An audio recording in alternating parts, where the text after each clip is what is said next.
ನಮಸ್ಕಾರ. ಮುಖ್ಯಾಂಶಗಳು. ಸಮರ್ಪಣಾ ಮನೋಭಾವದಿಂದ ರಾಷ್ಟ್ರಕ್ಕೆ ಕೊಡುಗೆ ನೀಡಿ ದೇಶಕ್ಕೆ ಮಾದರಿಯಾಗಿ ಮಕ್ಕಳಿಗೆ ಪ್ರಧಾನಿ ನರೇಂದ್ರ ಮೋದಿ ಕರೆ. ರಾಜ್ಯ ಬಜೆಟ್ ಸಿದ್ಧತೆ ಆರಂಭ. ಹಣಕಾಸು ಇಲಾಖೆ ಜೊತೆ ಚರ್ಚೆ, ಹಲವು ಸಲಹೆ ಸೂಚನೆ. ಮುಖ್ಯಮಂತ್ರಿ ಬಸವರಾಜ ಬೊಮ್ಮಾಯಿ.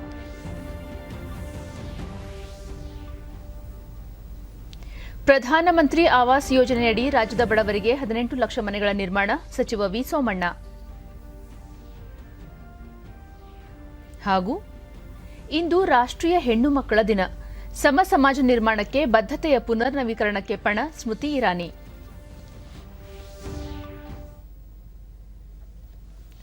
ವಾರ್ತೆಗಳ ವಿವರ. ಸಾಧನೆ ಮಾಡಲು ವಯಸ್ಸು ಅಡ್ಡಿಯಾಗದು ಎಂಬುದಕ್ಕೆ ರಾಷ್ಟ್ರೀಯ ಬಾಲ ಪುರಸ್ಕಾರ ವಿಜೇತರ ಅನನ್ಯ ಸಾಧನೆ ಉತ್ತಮ ಉದಾಹರಣೆಯಾಗಿದೆ ಎಂದು ಪ್ರಧಾನಿ ನರೇಂದ್ರ ಮೋದಿ ಹೇಳಿದ್ದಾರೆ. ರಾಷ್ಟ್ರೀಯ ಬಾಲ ಪುರಸ್ಕಾರ ವಿಜೇತರೊಂದಿಗೆ ಇದೀಗ ಸಂವಾದದಲ್ಲಿ ಭಾಗಿಯಾಗಿರುವ ಪ್ರಧಾನಿ, ಬಾಲ ಪುರಸ್ಕಾರ ವಿಜೇತರು ಮಕ್ಕಳಿಗೆ ಮಾತ್ರವಲ್ಲದೆ ಇಡೀ ಸಮಾಜಕ್ಕೆ ಸ್ಫೂರ್ತಿಯಾಗಿದ್ದಾರೆ ಎಂದರು. ಯಾವುದೇ ಕೆಲಸ ಮನಸ್ಸಿಟ್ಟು ಮಾಡಬೇಕು. ತಾವು ಮಾಡುತ್ತಿರುವ ಕಾರ್ಯ ದೇಶಕ್ಕೆ ಹೇಗೆ ಅನುಕೂಲ ಎಂಬುದನ್ನು ಚಿಂತಿಸಿ ದೇಶಕ್ಕೆ ಕೊಡುಗೆ ನೀಡುವ ಮೂಲಕ ಮಾದರಿಯಾಗಬೇಕು ಎಂದು ಅವರು ಸಲಹೆ ನೀಡಿದರು.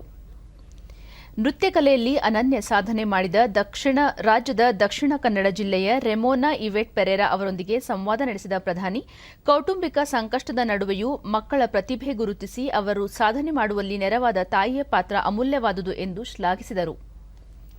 ಮಹಾನ್ ಪರಂಪರೆಯ ಇತಿಹಾಸ ಇರುವ ಭಾರತ ಕಲೆ ಸಂಸ್ಕೃತಿಯ ತವರಾಗಿದ್ದು, ಮಕ್ಕಳು ಸಮರ್ಪಣಾ ಭಾವದಿಂದ ಗುರಿಯತ್ತ ತೊಡಗಿಸಿಕೊಳ್ಳಬೇಕು ಎಂದು ಪ್ರಧಾನಿ ಕರೆ ನೀಡಿದರು.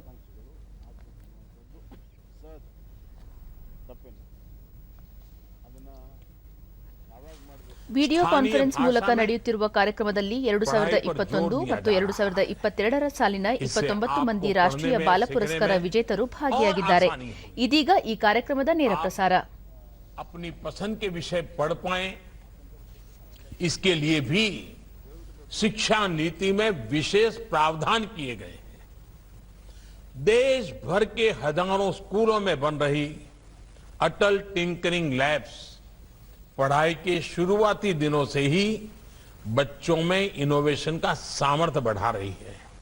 साथियों, भारत के बच्चों ने, युवा पीढ़ी ने हमेशा साबित किया है कि वो 21वीं सदी में भारत को नई ऊंचाई पर ले जाने के लिए कितने सामर्थ्य से भरे हुए हैं.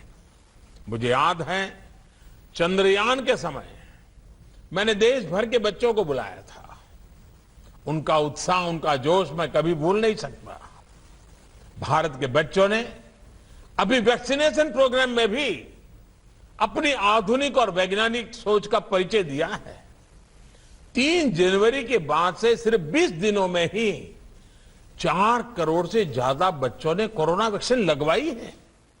ये दिखाता है कि हमारे देश के बच्चे कितने जागरूक हैं, उन्हें अपनी जिम्मेदारियों का कितना एहसास है. साथियों, स्वच्छ भारत अभियान की सफलता का बहुत बड़ा श्रेय, ये श्रेय भी मैं भारत के बच्चों को देता हूं. आप लोगों ने घर घर में बाल सैनिक बनकर के, स्वच्छाग्रही बनकर अपने परिवार को स्वच्छता अभियान के लिए प्रेरित किया. घर के लोग स्वच्छता रखें, घर के भीतर और बाहर गंदगी ना हो, इसका बीड़ा बच्चों ने खुद उठा लिया था. आज देश के बच्चों से एक और बात के लिए सहयोग मांग रहा हूं, और बच्चे मेरे साथ देंगे तो हर परिवार में परिवर्तन आएगा. और मुझे विश्वास है, ये मेरे नन्हे मुन्ने साथी, यही मेरी बाल सेना मुझे इस काम में बहुत मदद करेगी. जैसे आप स्वच्छता अभियान के लिए आगे आए, वैसे ही आप वोकल फॉर लोकल अभियान के लिए भी आगे आइए. आप घर में बैठ करके, सब भाई बहन बैठ करके एक लिस्ट बनाइए, गिनती करिए, कागज लेकर के. ರಾಜ್ಯದಲ್ಲಿ ಕೊರೋನಾ ಸೋಂಕು ಪ್ರಕರಣಗಳು ಹೆಚ್ಚುತ್ತಿದ್ದು ನಿತ್ಯ ನಿಗಾ ವಹಿಸಿದ್ದು ಪರಿಸ್ಥಿತಿ ಆಧರಿಸಿ ಹಲವು ಕ್ರಮಗಳನ್ನು ತೆಗೆದುಕೊಳ್ಳಲು ನಿರ್ಧರಿಸಲಾಗಿದೆ ಎಂದು ಮುಖ್ಯಮಂತ್ರಿ ಬಸವರಾಜ ಬೊಮ್ಮಾಯಿ ಬೆಂಗಳೂರಿನಲ್ಲಿಂದು ತಿಳಿಸಿದರು. ಈಗಷ್ಟೇ ವಾರಾಂತ್ಯ ಕರ್ಫ್ಯೂ ತೆರವುಗೊಳಿಸಲಾಗಿದ್ದು ಕೋವಿಡ್ ಸಂಬಂಧ ಕೆಲವು ನಿರ್ಣಯಗಳ ಅಗತ್ಯವಿದೆ. ಮುಂದೆ ಪರಿಸ್ಥಿತಿ ಆಧರಿಸಿ ಅದರ ಆಧಾರದ ಮೇಲೆ ಏನೆಲ್ಲಾ ಕ್ರಮಗಳನ್ನು ತೆಗೆದುಕೊಳ್ಳಬಹುದೆಂದು ತೀರ್ಮಾನಿಸುವುದಾಗಿ ಮುಖ್ಯಮಂತ್ರಿ ಹೇಳಿದರು. ಅದನ್ನು ಯಾವಾಗ ಮಾಡಬೇಕು, ಯಾವ ರೀತಿ ಮಾಡಬೇಕು ಅನ್ನುವಂಥದ್ದು ಪಕ್ಷದ ವರಿಷ್ಠರ ಗಮನದಲ್ಲಿದೆ. ನಾನು ಕೂಡ ಪಕ್ಷದ ವರಿಷ್ಠರ ಗಮನಕ್ಕೆ ತರ್ತಾ ಇದ್ದೇನೆ. ವರಿಷ್ಠರು ಯಾವಾಗ ನಮ್ಮನ್ನ ಕರೆದು ಮಾತಾಡ್ತಾರೆ ಆ ಸಂದರ್ಭದಲ್ಲಿ ನಾನು ಎಲ್ಲ ವಿವರಗಳನ್ನು ಕೊಡ್ತೇನೆ. ಕೋವಿಡ್ ಬಗ್ಗೆ ಈಗಾಗಲೇ ಕೆಲವು ನಿರ್ಣಯಗಳನ್ನು ಮಾಡಿದ್ದೇವೆ. ವೀಕೆಂಡ್ ಕರ್ಫ್ಯೂ ತೆಗೆದಿದ್ದೇವೆ. ಇದೇ ವೇಳೆ ರಾಜ್ಯ ಬಜೆಟ್ ಕುರಿತು ಪ್ರತಿಕ್ರಿಯಿಸಿದ ಅವರು, ಹಣಕಾಸು ಇಲಾಖೆಯೊಂದಿಗೆ ಈಗಾಗಲೇ ಚರ್ಚಿಸಲಾಗಿದೆ. ಬಜೆಟ್ ಸಿದ್ಧತೆ ಆರಂಭವಾಗಿದ್ದು ಗುರಿ ತಲುಪುವುದಕ್ಕೆ ಸಂಬಂಧಿಸಿದಂತೆ ಅಗತ್ಯ ಸೂಚನೆ ನೀಡಲಾಗಿದೆ. ಮುಂದಿನ ತಿಂಗಳು ಫೆಬ್ರವರಿ 25ಕ್ಕೆ ಮತ್ತೊಮ್ಮೆ ಹಣಕಾಸು ಇಲಾಖೆಯೊಂದಿಗೆ ಸಭೆ ನಡೆಸಲಾಗುವುದು. ತದನಂತರ ಇತರ ಇಲಾಖೆಗಳೊಂದಿಗೂ ಚರ್ಚಿಸಲಾಗುವುದು ಎಂದು ಬಸವರಾಜ ಬೊಮ್ಮಾಯಿ ಹೇಳಿದರು. ಎಲ್ಲವೂ ತೀರ್ಮಾನಗಳು ಸಂಪೂರ್ಣವಾಗಿ ಕೋವಿಡ್ ಬಿಹೇವಿಯರ್ ಅಧ್ಯಯನ ಮಾಡಿ ತೀರ್ಮಾನ ಮಾಡಿ. ಅಲ್ಲ, ಬಿಜೆಪಿ ಕಚೇರಿಯಲ್ಲಿ BBMP ವಿಚಾರದಲ್ಲಿ ಸಭೆ ಇದೆ. ಅದನ್ನ ಹೇಳ್ತೀನಿ. ನಾನು ಪ್ರೆಸ್ ಕಾನ್ಫರೆನ್ಸ್ ಮಾಡಿ 6 ತಿಂಗಳಲ್ಲಿ ನಾವು ಮಾಡಿರುವಂಥದ್ದು ಏನು ಅನ್ನೋದನ್ನು ಪ್ರೆಸ್ ಕಾನ್ಫರೆನ್ಸಲ್ಲಿ ಹೇಳ್ತೀನಿ, ಡೀಟೇಲ್ ಹೇಳ್ತೀನಿ. ಅದನ್ನು ಶಿಕ್ಷಣ ಸಚಿವರಿಗೆ ಅದನ್ನು ನೋಡ್ಕೊಳ್ಳೋಕೆ ಹೇಳ್ತೀನಿ. ಅದು ಪಕ್ಷದಲ್ಲಿ ಚರ್ಚೆ ಆಗಬೇಕು. ಪಕ್ಷದಲ್ಲಿ ಚರ್ಚೆ ಆದ ತಕ್ಷಣ ಮಾಡ್ತೀನಿ. ಅದು ಪಕ್ಷದಲ್ಲಿ ಯಾವಾಗ ಚರ್ಚೆ ಆಗುತ್ತೆ ಅದರ ಮೇಲೆ ಅವಲಂಬನೆ ಇದೆ. ಅಲ್ಲ, ಅದಕ್ಕೆ ಪಕ್ಷದವ್ರ ಮೇಲೆ ಡಿಪೆಂಡ್ ಇದೆ. ಅವರೆಲ್ಲ ಕೂತ್ಕೊಂಡು ಚರ್ಚೆ ಮಾಡ್ತಾರೆ. ಸಚಿವ ಸಂಪುಟ ವಿಸ್ತರಣೆ ಕುರಿತ ಪ್ರಶ್ನೆಗೆ ಉತ್ತರಿಸಿದ ಅವರು, ಪ್ರಸ್ತುತ 4 ಸ್ಥಾನಗಳು ಖಾಲಿ ಇದ್ದು ಆಕಾಂಕ್ಷಿಗಳಿರುವುದು ಸಹಜ. ಈ ಬಗ್ಗೆ ವರಿಷ್ಠರು ನಿರ್ಧರಿಸಲಿದ್ದಾರೆ ಎಂದು ತಿಳಿಸಿದರು. ಪಕ್ಷದವರು ಅದನ್ನೆಲ್ಲ ನೋಡ್ತಾ ಇದ್ದಾರೆ. ನೋಡಿ ಪರಾಮರ್ಶೆ ಮಾಡಿ ಒಂದು ವರದಿಯನ್ನು ಕೊಡ್ತಾರೆ. ಅದರ ಆದಾದ್ಮೇಲೆ ಮುಂದೆ ಬಜೆಟ್ ಪ್ರಿಪರೇಷನ್ ಶುರುವಾಗಿದೆ. ನಾನು ಡಿಸೆಂಬರ್ ತಿಂಗಳಲ್ಲೇ ಆಂತರಿಕ ಮೀಟಿಂಗ್ಗಳನ್ನು ಮಾಡಿದ್ದೇನೆ. ಹಣಕಾಸಿನ ಇಲಾಖೆಯ ಜೊತೆಗೆ ಮತ್ತು ಆದಾಯ ಬರುವಂಥ ಇಲಾಖೆಗಳ ಜೊತೆಗೂ ಕೂಡ ಮೀಟಿಂಗ್ ಮಾಡಿ ಟಾರ್ಗೆಟ್ಗಳ ಮುಟ್ಟೋದಕ್ಕೆ ಏನು ಬೇಕು ಎಲ್ಲ ಕ್ರಮ ತೆಗೆದುಕೊಳ್ಳೋಕ್ಕೆ ಎಲ್ಲ ಸೂಚನೆಯನ್ನು ಕೊಟ್ಟಿದ್ದೇನೆ. ಈಗ ಡಿಸೆಂಬರ್ ಅಂತ್ಯದಿಂದ ಈಗ ಕೋವಿಡ್ ಬಂದಿರೋ ಹಿನ್ನೆಲೆಯಲ್ಲಿ ಮತ್ತೊಂದು ಸಭೆಯನ್ನು 25ನೇ ತಾರೀಕು ನಾನು ಮಾಡ್ತಾಯಿದ್ದೇನೆ ಹಣಕಾಸಿನ ಇಲಾಖೆಯದ್ದು. ಅದಾದ ಮೇಲೆ ಎಲ್ಲ ಇಲಾಖೆಗಳ ಪ್ರಸ್ತಾವನೆಗಳ ಬಗ್ಗೆ ಸುದೀರ್ಘವಾಗಿ ಚರ್ಚೆ ಮಾಡಿ ಸಂಘ ಸಂಸ್ಥೆಗಳ ಬಗ್ಗೆ ಚರ್ಚೆ ಮಾಡಿ ಬಜೆಟನ್ನು ತಯಾರನ್ನು ಮಾಡಿ ನಾವು 6 ತಿಂಗಳಲ್ಲಿ ಏನೆಲ್ಲ ನಿರ್ಧಾರಗಳನ್ನು ಮಾಡಿದ್ದೇವೆ, ಏನಿಲ್ಲ ಎಲ್ಲ ವಿವರಗಳನ್ನು ಒಂದು ಪುಸ್ತಕದ ರೂಪದಲ್ಲಿ ನಾವು ನಮ್ಮ ಸಾಧನೆಯ ಒಂದು ಪುಸ್ತಕವನ್ನು ಬಿಡುಗಡೆ ಮಾಡಿ. ಕೇಂದ್ರದ ಪ್ರಧಾನಮಂತ್ರಿ ಆವಾಸ್ ಯೋಜನೆಯಡಿ ರಾಜ್ಯದ ಬಡವರಿಗೆ 18 ಲಕ್ಷ ಮನೆಗಳನ್ನು ನಿರ್ಮಿಸಿಕೊಡಲು ರಾಜ್ಯ ಸರ್ಕಾರ ಮುಂದಾಗಿದೆ ಎಂದು ವಸತಿ ಸಚಿವ ವಿ ಸೋಮಣ್ಣ ಮೈಸೂರಿನಲ್ಲಿಂದು ತಿಳಿಸಿದರು. ರಾಜ್ಯದ ವಸತಿ ಯೋಜನೆ ಮುಖಾಂತರ ಈಗಾಗಲೇ 5 ಲಕ್ಷ ಮನೆಗಳನ್ನು ನಿರ್ಮಾಣ ಮಾಡಲಾಗಿದೆ. ಈ ತಿಂಗಳ ಅಂತ್ಯದ ವೇಳೆಗೆ ಎಲ್ಲ ಮನೆಗಳನ್ನು ಫಲಾನುಭವಿಗಳಿಗೆ ವಿತರಿಸಲಾಗುವುದು. ಸೂರಿಲ್ಲದವರಿಗೆ ಸೂರು ಕಲ್ಪಿಸಲು ರಾಜ್ಯ ಸರ್ಕಾರ 6,630 ಕೋಟಿ ರೂಪಾಯಿ ಮೀಸಲಿಟ್ಟಿದೆ ಎಂದು ಹೇಳಿದರು. ಕೇಂದ್ರ ಸರ್ಕಾರ 18 ಲಕ್ಷ ಮನೆಗಳ ನಿರ್ಮಾಣಕ್ಕೆ ಅನುಮೋದನೆ ನೀಡಿದೆ ಹಾಗೂ ಬಡವರಿಗೆ ನಿವೇಶನ ನಿರ್ಮಿಸಲು ಜಾಗ ಖರೀದಿಗಾಗಿ 6,60,000 ಕೋಟಿ ರೂಪಾಯಿ ಮಂಜೂರು ಮಾಡಿದೆ. ಅರ್ಹ ಫಲಾನುಭವಿಗಳಿಗೆ ಮನೆ ನೀಡುವುದು ಸರ್ಕಾರದ ಮೂಲ ಉದ್ದೇಶವಾಗಿದೆ ಎಂದು ವಿ ಸೋಮಣ್ಣ ತಿಳಿಸಿದರು. ದೇಶದ ಜೊತೆಯಲ್ಲಿ ಅವರವರ ಅಕೌಂಟ್ಗೆ 40,000 ರೂಪಾಯಿ ಹಣವನ್ನು ಕೂಡ ಬಿಡುಗಡೆ ಮಾಡ್ತಕ್ಕಂಥದಕ್ಕೆ 6,632 ಕೋಟಿ ರೂಪಾಯಿಗಳನ್ನು ಸನ್ಮಾನ್ಯ ಮುಖ್ಯಮಂತ್ರಿಗಳು ಈಗಾಗಲೇ ಒದಗಿಸಿದ್ದಾರೆ. ನಮಗೆ ಸುಮಾರು 1,600 ಕೋಟಿ ರೂಪಾಯಿನ ಬಿಡುಗಡೆ ಮಾಡಿದ್ದಾರೆ. ನನಗನ್ನಿಸ್ತದೆ ಈ ಹಿಂದೆ ನಡೀತಾ ಇರ್ತಕ್ಕಂಥ 5 ಲಕ್ಷ ಮನೆಗಳ ಜೊತೆಯಲ್ಲಿ ಈ 4 ಲಕ್ಷ ಮನೆಗಳು ಗ್ರಾಮೀಣಕ್ಕೆ, 1 ಲಕ್ಷ ಮನೆಗಳು ನಗರ ಪ್ರದೇಶಕ್ಕೆ ಕೆಲಸವನ್ನು ಮಾಡ್ತಾಯಿದ್ದೀವಿ. ಇದ್ರ ಜೊತೆಯಲ್ಲಿ ಸಂತೋಷ ಸಂಗತಿ, ಇವತ್ತು ನಮಗೆ 18 ಲಕ್ಷ ಮನೆಗಳನ್ನು ಪ್ರಧಾನಮಂತ್ರಿ ಆವಾಸ್ ಯೋಜನೆಯಲ್ಲಿ ಕೊಡೋ ಜೊತೆಯಲ್ಲಿ 6,60,000 ಸೈಟ್ಗಳನ್ನು ಪರ್ಚೇಸ್ ಮಾಡೋದಕ್ಕೂ ಕೂಡ ನಮಗೆ ಈಗಾಗಲೇ ಅನುಮತಿ ಕೊಟ್ಟಿದ್ದಾರೆ. ನನಗನ್ನಿಸ್ತದೆ ಇವಾಗ ಕೊಟ್ಟಿರ್ತಕ್ಕಂಥ 5 ಲಕ್ಷ ಮನೆಗಳು ಏನು ರಾಜ್ಯ ಸರ್ಕಾರ, ಅದ್ರ ಜೊತೆಯಲ್ಲಿ ಕೇಂದ್ರ ಸರ್ಕಾರ 18 ಲಕ್ಷ ಕೊಟ್ಟಿದೆ. 18 ಲಕ್ಷದಲ್ಲಿ ಈ ವರ್ಷ ಎಷ್ಟು ಕೊಡ್ತಾರೆ ಅನ್ನೋದನ್ನು ಈ ತಿಂಗಳು 27ನೇ ತಾರೀಕು ಅವರೇ ವರ್ಚುವಲ್ ಇದನ್ನು ಮಾಡ್ತಾ ಇದ್ದಾರೆ. ಸಂಬಂಧಪಟ್ಟ ಗಿರಿರಾಜ್ ಸಿಂಗ್ ಮಂತ್ರಿಗಳು, ಹೌಸಿಂಗ್ ಮಂತ್ರಿಗಳು, ಅದಕ್ಕೋಸ್ಕರವಾಗಿ ಅದನ್ನು ಕೂಡ ಚೀಫ್ ಮಿನಿಸ್ಟರ್ ಮತ್ತು ನಾನು ಕುಳಿತುಕೊಂಡು ಅವ್ರಿಗೆ ರಿಕ್ವೆಸ್ಟ್ ಮಾಡಿ ಅಲ್ಲೂ ಕೂಡ ಒಂದಷ್ಟು ಮನೆಗಳನ್ನು ತರ್ತಕ್ಕಂಥ ಕೆಲಸ ಮಾಡ್ತೀವಿ. ಜನವರಿ 26ರ ಗಣರಾಜ್ಯೋತ್ಸವಕ್ಕೆ ಬೆಂಗಳೂರು ನಗರದ ಮಾಣಿಕ್ ಷಾ ಪರೇಡ್ ಮೈದಾನದಲ್ಲಿ ಸಕಲ ಸಿದ್ಧತೆ ನಡೆಯುತ್ತಿದೆ. ಬಿಬಿಎಂಪಿ ಮುಖ್ಯ ಆಯುಕ್ತ ಗೌರವ್ ಗುಪ್ತಾ, ಬೆಂಗಳೂರು ಪೊಲೀಸ್ ಆಯುಕ್ತ ಕಮಲ್ ಪಂತ್, ಬೆಂಗಳೂರು ನಗರ ಜಿಲ್ಲಾಧಿಕಾರಿ ಮಂಜುನಾಥ್ ಇಂದು ಸಿದ್ಧತೆಯ ಕುರಿತು ಪರಿಶೀಲನೆ ನಡೆಸಿದರು. ಬಳಿಕ ಈ ಬಗ್ಗೆ ಮಾಹಿತಿ ನೀಡಿದ ಗೌರವ್ ಗುಪ್ತಾ, 26ರಂದು ಬೆಳಗ್ಗೆ 9 ಗಂಟೆಗೆ ರಾಜ್ಯಪಾಲರು ಧ್ವಜಾರೋಹಣ ನೆರವೇರಿಸಲಿದ್ದಾರೆ. ಬಳಿಕ ಅವರು ಗೌರವ ರಕ್ಷೆ ಸ್ವೀಕರಿಸಿ ನಾಡಿನ ಜನತೆಯನ್ನು ಉದ್ದೇಶಿಸಿ ಗಣರಾಜ್ಯೋತ್ಸವ ಸಂದೇಶ ನೀಡಲಿದ್ದಾರೆ ಎಂದರು. ರಾಜ್ಯಪಾಲರು ಬೆಳಗ್ಗೆ 9 ಗಂಟೆಗೆ ರಾಷ್ಟ್ರ ಧ್ವಜಾರೋಹಣವನ್ನು ನೆರವೇರಿಸುತ್ತಾರೆ.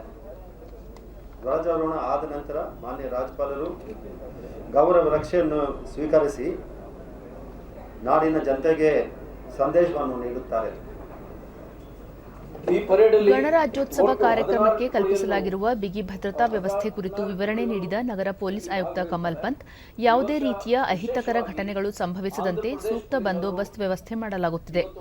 ಪರೇಡ್ ಮೈದಾನ ಸುತ್ತಲೂ ಭದ್ರತೆಗೆ 11 DCP, 20 ACP, 60 police inspector, 125 police sub inspector ಸೇರಿದಂತೆ ಒಟ್ಟು 1400 ಪೊಲೀಸರನ್ನು ನಿಯೋಜನೆ ಮಾಡಲಾಗಿದೆ ಎಂದು ತಿಳಿಸಿದರು. ಇನ್ನು ಮೈದಾನದ ಸುತ್ತಲೂ ಸಿಸಿ ಕ್ಯಾಮೆರಾಗಳನ್ನು ಅಳವಡಿಕೆ ಮಾಡಲಾಗುವುದು. ಪಾಸ್ ಇಲ್ಲದವರಿಗೆ ಪ್ರವೇಶ ಇರುವುದಿಲ್ಲ. ಈ ಬಾರಿ ಆಂಧ್ರಪ್ರದೇಶದ ಪೊಲೀಸರು ಕವಾಯತಿನಲ್ಲಿ ಭಾಗಿಯಾಗುತ್ತಾರೆ ಎಂದರು. ಅದು ಅಲ್ಲದೆ ಆರ್ಮಿ, ಬಿಎಸ್ಎಫ್, ಸಿಆರ್ಪಿಎಫ್, ಆರ್ಪಿಎಫ್ ಮತ್ತೆ ಬೇರೆ ಬೇರೆ ಘಟಕದಿಂದ ಕೂಡ ಈ ಪರೇಡಲ್ಲಿ ಕರ್ನಾಟಕ ಪೊಲೀಸ್ ಜೊತೆ ಸೇರಿ ಕವಾಯದಲ್ಲಿ ಭಾಗವಹಿಸುತ್ತಾರೆ. ಇದೇ ಮೊದಲ ಬಾರಿಗೆ ಈ ವರ್ಷ ಸಾರ್ವಜನಿಕರು ಗಣರಾಜ್ಯೋತ್ಸವ ಪಥ ಸಂಚಲನದಲ್ಲಿ ಪಾಲ್ಗೊಳ್ಳಲಿರುವ ತಮ್ಮ ನೆಚ್ಚಿನ ಸ್ತಬ್ಧ ಚಿತ್ರಗಳಿಗೆ ಮತ ಹಾಕಬಹುದಾಗಿದೆ. ಸಾರ್ವಜನಿಕರು ಮೈ ಜಿಒವಿ ಓಪನ್ ಫೋರಂ ಮೂಲಕ ಮತ ಚಲಾವಣೆ ಮಾಡಬಹುದು. ಗಣರಾಜ್ಯೋತ್ಸವ ಪಥ ಸಂಚಲನವು ಜನವರಿ 26ರಂದು ರಾಷ್ಟ್ರ ರಾಜಧಾನಿ ದೆಹಲಿಯ ರಾಜಪಥದಲ್ಲಿ ನಡೆಯಲಿದ್ದು 12 ರಾಜ್ಯಗಳು, ಕೇಂದ್ರಾಡಳಿತ ಪ್ರದೇಶ ಮತ್ತು 9 ಕೇಂದ್ರ ಸಚಿವಾಲಯ ಮತ್ತು ಇಲಾಖೆಗಳ ಸ್ತಬ್ಧ ಚಿತ್ರಗಳು ಪಾಲ್ಗೊಳ್ಳಲಿವೆ. ಈ ವರ್ಷದ ಪಥ ಸಂಚಲನ ಬೆಳಗ್ಗೆ 10 ಗಂಟೆಯ ನಿಗದಿತ ಸಮಯದ ಬದಲಿಗೆ 10 ಗಂಟೆ 30 ನಿಮಿಷಕ್ಕೆ ಪ್ರಾರಂಭವಾಗಲಿದೆ. ರೈಸೀನಾ ಬೆಟ್ಟಗಳಿಂದ ಆರಂಭಗೊಳ್ಳುವ ಪಥ ಸಂಚಲನ ರಾಜಪಥ, ಇಂಡಿಯಾ ಗೇಟ್ ಮೂಲಕ ಕೆಂಪು ಕೋಟೆಯವರೆಗೆ ಮುಂದುವರೆದು ಮುಕ್ತಾಯವಾಗಲಿದೆ. कम विजिबिलिटी की वजह से फ्लाई पास नहीं दिख पाता था, इसीलिए इस बार समय में बदलाव किया गया है। मेजर जनरल आलोक कक्कड़ ने कहा कि गणतंत्र दिवस और सुखोई, मेघ और जगुआर सहित 75 लड़ाकू विमान राजपथ पर उड़ान भरते हुए जश्न को यादगार बनाएंगे। इसके अलावा ದೆಹಲಿಯಲ್ಲಿ ಈ ಬಗ್ಗೆ ಮಾಹಿತಿ ನೀಡಿದ ಮೇಜರ್ ಜನರಲ್ ಅಲೋಕ್ ಕಾಕರ್, ಕೋವಿಡ್ ದೃಷ್ಟಿಯಿಂದ ವ್ಯಕ್ತಿಗತ ಅಂತರ ಕಾಪಾಡಿಕೊಳ್ಳಲು ಗಣರಾಜ್ಯೋತ್ಸವದ ಪಥಸಂಚಲನದಲ್ಲಿ ಕವಾಯತು ತಂಡಗಳಲ್ಲಿ ಸೈನಿಕರ ಸಂಖ್ಯೆಯನ್ನು 144ರಿಂದ 96ಕ್ಕೆ ಇಳಿಸಲಾಗಿದೆ. 12 ಸಾಲುಗಳು ಮತ್ತು 8 ಕಾಲಂಗಳಲ್ಲಿ ಪಥಸಂಚಲನ ನಡೆಯಲಿದೆ ಎಂದು ತಿಳಿಸಿದರು. परेड में कुछ एक बदलाव लाया गया है, जिसमें सबसे पहले परेड का संचालन 30 मिनट देरी से किया जा रहा है, यानी कि परेड इस बार 10:30 बजे शुरू होगी. दूसरा, मार्चिंग कंटिंजेंट की बनावट 144 से घटाकर 96 कर दी गई है, ताकि कोविड प्रोटोकॉल का ठीक से ध्यान दिया जा सके. ರಾಜ್ಪಥ್ನಲ್ಲಿ ಗಣರಾಜ್ಯೋತ್ಸವ ಪಥ ಸಂಚಲನವನ್ನು ಸುಗಮವಾಗಿ ನಡೆಸಲು ದೆಹಲಿ ಪೊಲೀಸರು ಎಲ್ಲ ರೀತಿಯ ವ್ಯವಸ್ಥೆಗಳನ್ನು ಮಾಡಿದ್ದಾರೆ.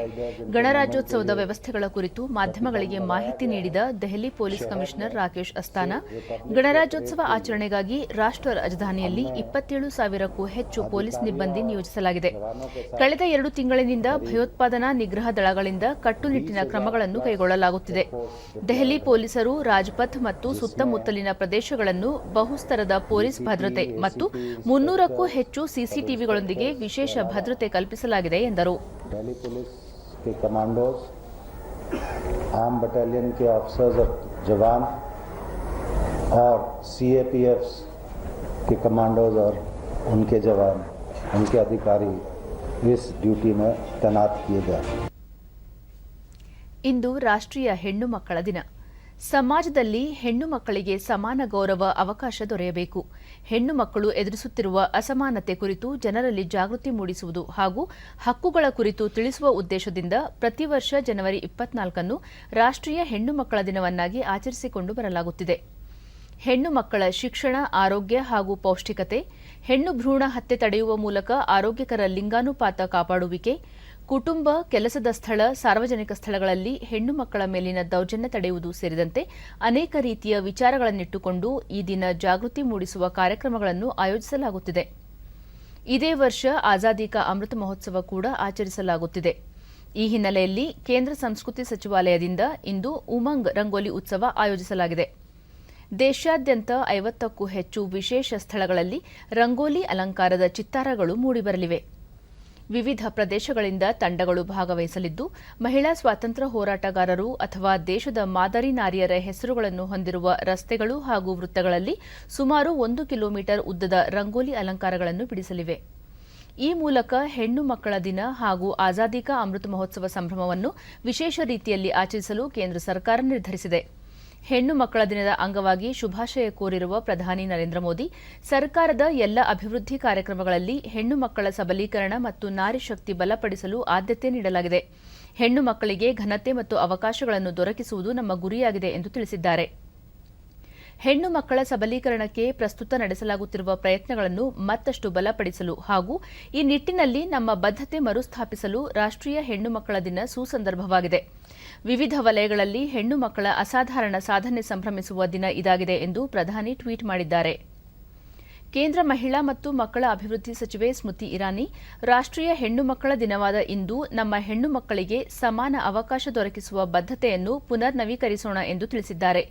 ಲಿಂಗಭೇದ ತೊಡೆದುಹಾಕಿ ಎಲ್ಲರನ್ನೂ ಒಳಗೊಳ್ಳುವ ಸಮಾನ ಸಮಾಜ ನಿರ್ಮಿಸಲು ಪಣ ತೊಡೋಣ ಎಂದು ಅವರು ಟ್ವೀಟ್ ಮಾಡಿದ್ದಾರೆ.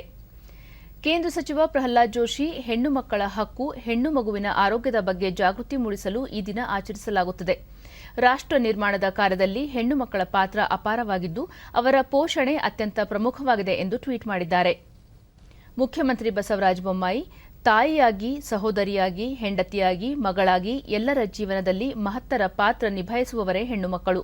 ಹೆಣ್ಣು ಮಕ್ಕಳ ಪ್ರತಿಭೆ ಗುರುತಿಸಿ ಯಾವುದೇ ಲಿಂಗ ತಾರತಮ್ಯ ಮಾಡದೆ ಅವರ ಸಾಧನೆಗೆ ಬೆನ್ನೆಲುಬಾಗಿ ನಿಲ್ಲೋಣ. ರಾಷ್ಟ್ರೀಯ ಹೆಣ್ಣು ಮಕ್ಕಳ ದಿನಾಚರಣೆಯ ಶುಭಾಶಯಗಳು ಎಂದು ಟ್ವೀಟ್ನಲ್ಲಿ ತಿಳಿಸಿದ್ದಾರೆ.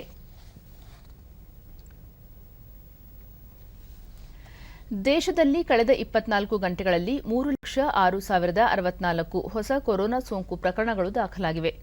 ನಿನ್ನೆ ಒಂದೇ ದಿನ 2,43,495 ಮಂದಿ ಆಸ್ಪತ್ರೆಯಿಂದ ಬಿಡುಗಡೆಯಾಗಿದ್ದು, ಒಟ್ಟಾರೆ ಗುಣಮುಖರಾದವರ ಸಂಖ್ಯೆ 3,68,04,145ಕ್ಕೆ ಹೆಚ್ಚಳವಾಗಿದೆ.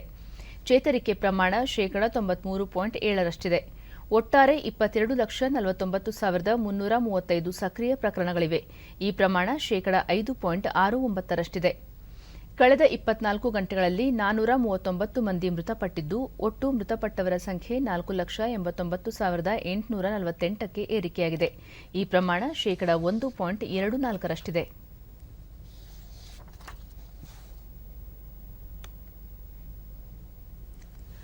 ವಿಶ್ವದಲ್ಲೇ ಅತಿ ಹೆಚ್ಚು ಲಸಿಕೆ ನೀಡಿರುವ ದೇಶಗಳ ಪೈಕಿ ಭಾರತ ಮುಂಚೂಣಿಯಲ್ಲಿದೆ.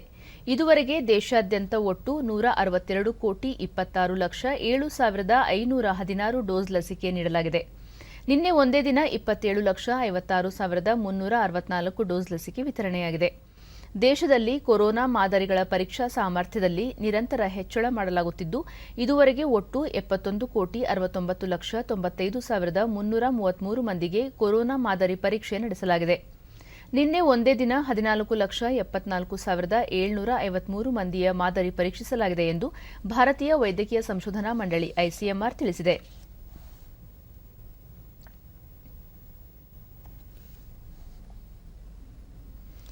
ದೇಶದಲ್ಲಿ ಕೊರೋನಾ ಸೋಂಕು ಪ್ರಕರಣಗಳು ಹೆಚ್ಚಾಗಿ ಕಾಣಿಸಿಕೊಳ್ಳುತ್ತಿದ್ದು, ಸಾರ್ವಜನಿಕರು ಅತ್ಯಂತ ಮುಂಜಾಗ್ರತೆಯಿಂದ ಕೋವಿಡ್ ನಿಯಮಗಳ ಪಾಲನೆಯೊಂದಿಗೆ ದೈನಂದಿನ ಜೀವನ ನಡೆಸುವುದು ಅಗತ್ಯವಾಗಿದೆ. ಪ್ರಮುಖವಾಗಿ ದೆಹಲಿ, ಮುಂಬೈ ಮತ್ತು ಕರ್ನಾಟಕ ಈ ಮಹಾನಗರಗಳಲ್ಲಿ ಕೊರೋನಾ ಸೋಂಕಿನ ಪ್ರಕರಣಗಳು ತಕ್ಕ ಮಟ್ಟಿಗೆ ನಿಯಂತ್ರಣದಲ್ಲಿವೆ. ಕೆಲ ದಿನಗಳಿಂದ ಈ 3 ಮಹಾನಗರಗಳಲ್ಲಿ ಕೊರೋನಾ ಪ್ರಕರಣಗಳು ಹೆಚ್ಚಿದ್ದು ಆತಂಕಕ್ಕೆ ಕಾರಣವಾಗಿತ್ತು. ಆದರೆ ಆಸ್ಪತ್ರೆಗೆ ದಾಖಲಾಗುವವರ ಸಂಖ್ಯೆಯಲ್ಲಿ ಇಳಿಕೆ ಹಾಗೂ ಕ್ರಮೇಣ ಸೋಂಕು ಗತಿಯಲ್ಲಿ ಇಳಿಕೆ ಕಂಡು ಬಂದಿರುವುದು ಸಕಾರಾತ್ಮಕ ಬೆಳವಣಿಗೆಯಾಗಿದೆ. ಮಹಾರಾಷ್ಟ್ರದಲ್ಲಿ ಇಂದಿನಿಂದ ಶಾಲೆಗಳನ್ನು ಆರಂಭಿಸಲು ನಿರ್ಧರಿಸಲಾಗಿದೆ. ಕೊರೋನಾ ವಿರುದ್ಧದ ಹೋರಾಟದಲ್ಲಿ ಸಾರ್ವಜನಿಕರ ಪಾತ್ರ ಬಹುಮುಖ್ಯವಾಗಿದ್ದು, ಕೇಂದ್ರ ಸರ್ಕಾರ ಹೊರಡಿಸಿರುವ ಮಾರ್ಗಸೂಚಿಗಳನ್ನು ತಪ್ಪದೆ ಪಾಲಿಸುವಂತೆ ಆರೋಗ್ಯ ಸಚಿವಾಲಯ ಈಗಾಗಲೇ ಎಲ್ಲ ರಾಜ್ಯಗಳ ಜನತೆಗೆ ಸೂಚನೆ ನೀಡಿದೆ. ರಾಜಧಾನಿ ಬೆಂಗಳೂರಿನಲ್ಲೇ 165 ಹೊಸ ಒಮಿಕ್ರಾನ್ ಪ್ರಕರಣಗಳು ದೃಢಪಟ್ಟಿವೆ. ಇದರೊಂದಿಗೆ ರಾಜ್ಯಾದ್ಯಂತ ಈ ಸಂಖ್ಯೆ ಒಟ್ಟಾರೆ 931ಕ್ಕೆ ಏರಿಕೆಯಾಗಿದೆ. ಇದುವರೆಗೆ ರಾಜ್ಯದಲ್ಲಿ ಒಟ್ಟು 2,20,459 ಕೊರೋನಾ ಪರೀಕ್ಷೆಗಳನ್ನು ನಡೆಸಲಾಗಿದೆ ಎಂದು ಆರೋಗ್ಯ ಸಚಿವ ಡಾ ಕೆ ಸುಧಾಕರ್ ಟ್ವೀಟ್ನಲ್ಲಿ ತಿಳಿಸಿದ್ದಾರೆ. ಕೊರೋನಾ ಮೂರನೇ ಅಲೆಯ ಆತಂಕದ ಹಿನ್ನೆಲೆಯಲ್ಲಿ ವಿಜಯಪುರದಲ್ಲಿ ಮಕ್ಕಳ ಸುರಕ್ಷತೆ ಹಾಗೂ ಉತ್ತಮ ಚಿಕಿತ್ಸೆ ನೀಡಲು ಜಿಲ್ಲಾಡಳಿತದ ವತಿಯಿಂದ ಜಿಲ್ಲಾಸ್ಪತ್ರೆಯಲ್ಲಿ ಮಕ್ಕಳಿಗಾಗಿ 50 ಹಾಸಿಗೆಯ ವಿಶೇಷ ಕೋಣೆಯ ವ್ಯವಸ್ಥೆ ಮಾಡಲಾಗಿದೆ. ಈ ಕೋಣೆಯಲ್ಲಿ 10 ಐಸಿಯು, 6 ವೆಂಟಿಲೇಟರ್ ಹಾಗೂ 4 ಹಾಸಿಗೆಗಳನ್ನು ನವಜಾತ ಶಿಶುಗಳ ಚಿಕಿತ್ಸೆಗೆ ಮೀಸಲಿರಿಸಿದೆ. ಉಳಿದ ಹಾಸಿಗೆಗಳು ಸಹ ಐಸಿಯು ಸೌಲಭ್ಯಗಳನ್ನು ಹೊಂದಿವೆ. ಕೋವಿಡ್ ಸೋಂಕಿನಿಂದ ದಾಖಲಾಗುವ ಮಕ್ಕಳಿಗೆ ಮನೆ ಹಾಗೂ ಕಾನ್ವೆಂಟ್ ಶಾಲೆಯ ರೀತಿಯ ಅನುಭವವಿರಲಿ ಎಂದು 50 ಹಾಸಿಗೆಯ ವಿಶೇಷ ಕೋಣೆಯಲ್ಲಿ ಫ್ಯಾಂಟಮ್, ಸ್ಪೈಡರ್ಮ್ಯಾನ್, ವಿವಿಧ ಪ್ರಾಣಿ ಪಕ್ಷಿಗಳು, ಗಣಿತ ಲೆಕ್ಕಗಳು ಸೇರಿದಂತೆ ಹಲವು ಕಾರ್ಟೂನ್ಗಳನ್ನು ಅಂಟಿಸಲಾಗಿದೆ.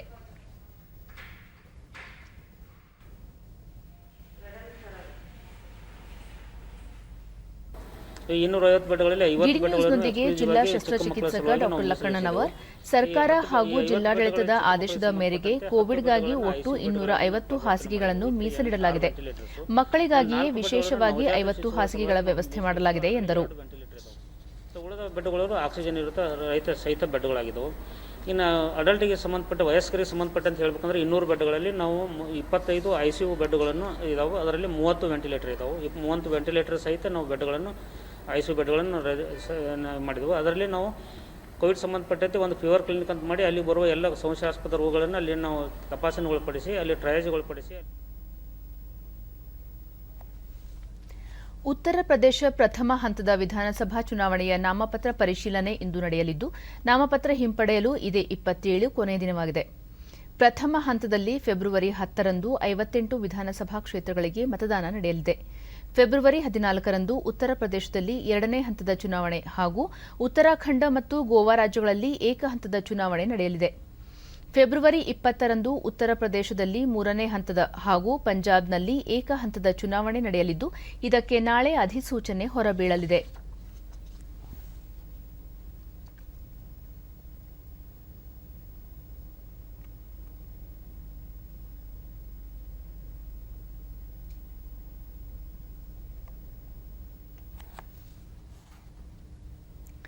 ಪ್ರಧಾನಿ ನರೇಂದ್ರ ಮೋದಿ ಅವರ ಮಾಸಿಕ ಮನ್ ಕಿ ಬಾತ್ ಕಾರ್ಯಕ್ರಮ ಈ ತಿಂಗಳ 30ರಂದು ಬೆಳಗ್ಗೆ 10:30 ಬಿತ್ತರವಾಗಲಿದೆ. ಪ್ರತಿ ತಿಂಗಳು ಈ ಕಾರ್ಯಕ್ರಮ 11 ಗಂಟೆಗೆ ಪ್ರಸಾರವಾಗುತ್ತಿತ್ತು. ಆದರೆ ಈ ಬಾರಿ ಜನವರಿ 30ರಂದು ರಾಷ್ಟ್ರಪಿತ ಮಹಾತ್ಮ ಗಾಂಧೀಜಿ ಅವರ ಪುಣ್ಯತಿಥಿ ಸ್ಮರಣೆ ಕಾರಣ ಈ ಬಾರಿಯ ಮನ್ ಕಿ ಬಾತ್ ಕಾರ್ಯಕ್ರಮ 11:30ರಿಂದ ಪ್ರಸಾರವಾಗಲಿದೆ ಎಂದು ಪ್ರಧಾನಿ ಕಾರ್ಯಾಲಯ ಟ್ವೀಟ್ ಮಾಡಿದೆ. ಇದು ಮನ್ ಕಿ ಬಾತ್ ಕಾರ್ಯಕ್ರಮದ 85ನೇ ಆವೃತ್ತಿಯಾಗಿದ್ದು, ಈ ಕಾರ್ಯಕ್ರಮದಲ್ಲಿ ಪ್ರಧಾನಿ ತಮ್ಮ ಅನಿಸಿಕೆ ಅಭಿಪ್ರಾಯಗಳನ್ನು ಹಂಚಿಕೊಳ್ಳಲಿದ್ದಾರೆ. ಈ ಸಂಬಂಧ ಸಾರ್ವಜನಿಕರಿಂದ ಸಲಹೆ ಸೂಚನೆ ಹಾಗೂ ಅಭಿಪ್ರಾಯಗಳನ್ನು ಆಹ್ವಾನಿಸಿದ್ದಾರೆ. ಸಾರ್ವಜನಿಕರು ನಮೋ ಆಪ್ ಅಥವಾ ಮೈ ಜಿಒವಿ ಓಪನ್ ಫೋರಂ ಮೂಲಕ ತಮ್ಮ ಸಂದೇಶಗಳನ್ನು ಕಳುಹಿಸಬಹುದಾಗಿದೆ. ಅಲ್ಲದೆ ಉಚಿತ ದೂರವಾಣಿ ಸಂಖ್ಯೆ 1800117800ಗೆ ಕರೆ ಮಾಡಿ ಹಿಂದಿ ಅಥವಾ ಇಂಗ್ಲಿಷ್ನಲ್ಲಿ ಸಂದೇಶಗಳನ್ನು ಧ್ವನಿ ಮುದ್ರಿಸಿ ಕಳುಹಿಸಬಹುದಾಗಿದೆ. ಈ ತಿಂಗಳ 28ರವರೆಗೆ ಈ ದೂರವಾಣಿ ಮಾರ್ಗಗಳು ಮುಕ್ತವಾಗಿರುತ್ತದೆ. ಅಲ್ಲದೆ 1922 ಸಂಖ್ಯೆಗೆ ಮಿಸ್ಡ್ ಕಾಲ್ ಸಹ ನೀಡಬಹುದು. ಮುಂಬೈ ಷೇರು ಮಾರುಕಟ್ಟೆಯಲ್ಲಿಂದು ಆರಂಭಿಕ ವಹಿವಾಟಿನಲ್ಲಿ ಷೇರು ಸಂವೇದಿ ಸೂಚ್ಯಂಕ ಸೆನ್ಸೆಕ್ಸ್ 234 ಅಂಕಗಳ ಏರಿಕೆ ಕಂಡು 58,804ರಲ್ಲಿ ವಹಿವಾಟು ಆರಂಭಿಸಿದೆ. ರಾಷ್ಟ್ರೀಯ ಸಂವೇದಿ ಸೂಚ್ಯಂಕ ನಿಫ್ಟಿ ಸಹ 74 ಅಂಕಗಳ ಏರಿಕೆ ಕಂಡು 17,544ರಲ್ಲಿ ವಹಿವಾಟು ನಡೆಸಿದೆ.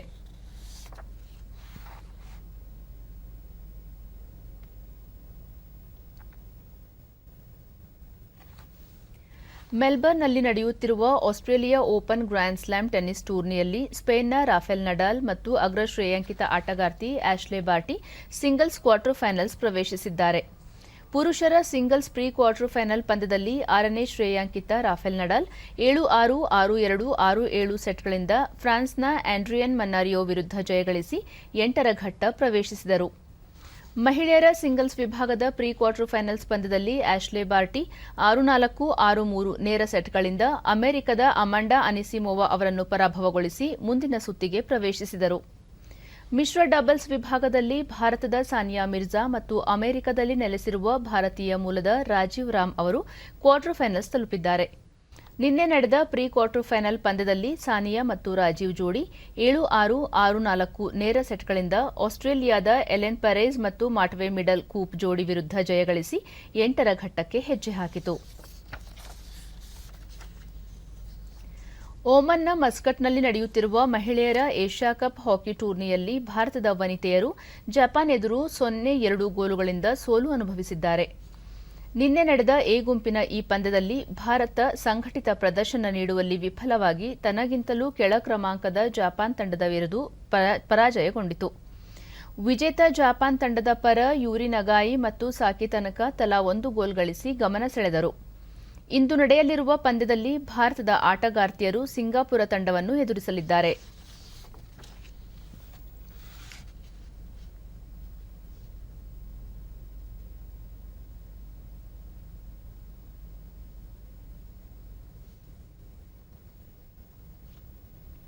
ಕೊನೆಯಲ್ಲಿ ಮತ್ತೊಮ್ಮೆ ಮುಖ್ಯಾಂಶಗಳು.